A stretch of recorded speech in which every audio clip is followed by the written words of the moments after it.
22대 총선의 민심, 정권 심판에 쏠렸습니다. 민주당을 포함한 범야권은 300석 중 192석을 차지하며 압승했고 여당은 108석만을 가져가며 차가운 성적표를 받게 됐습니다. 윤석열 대통령 국민의 뜻을 겸허히 받들겠다고 했습니다. 한덕수 국무총리가 먼저 사의를 표명했고 비서실장을 비롯한 대통령실 수석비서관급 이상 참모들도 자리에서 물러나겠다고 했습니다. 국민의힘 한동훈 비대위원장도 비대위원장직을 내려놨습니다.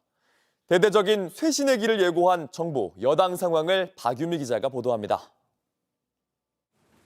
어제 오전 윤 대통령은 이관섭 비서실장을 통해 입장을 밝혔습니다. 총선에서 나타난 국민의 뜻을 겸허히 받들어 국정을 쇄신하고 경제와 민생 안정을 위해 최선을 다하겠습니다. 이런 말씀을 주셨습니다.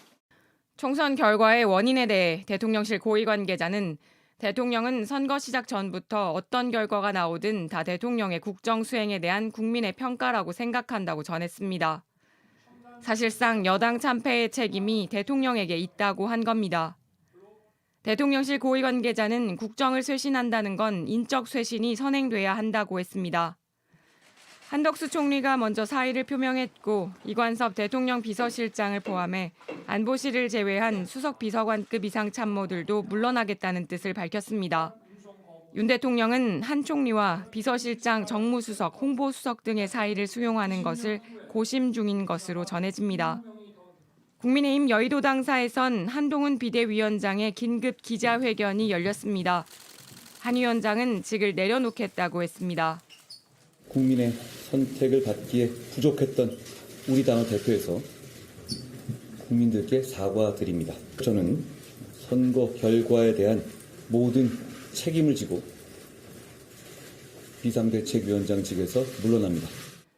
향후 거취에 대한 구체적인 계획은 밝히지 않았지만 정치를 계속하겠다는 뜻을 내비쳤습니다. 여당 지도부의 사퇴도 이어졌습니다. 장동혁 사무총장은 모든 질책과 비난까지 마땅히 감당하겠다고 했고 박정하 수석대변인과 비대위원들도 사퇴 의사를 밝혔습니다. 재창당 수준의 혁신을 요구받은 국민의힘은 당분간 윤재욱 원내대표가 대표 권한 대행을 맡으며 당선자들과 향후 지도체제를 논의할 것으로 보입니다. JTBC 박유미입니다. 아침엔 앵커 정재우입니다. 지금 이 기사 가장 먼저 매일 아침 7시 반에 보실 수 있습니다. JTBC 뉴스 채널을 구독해 아침엔과 하루를 시작하세요.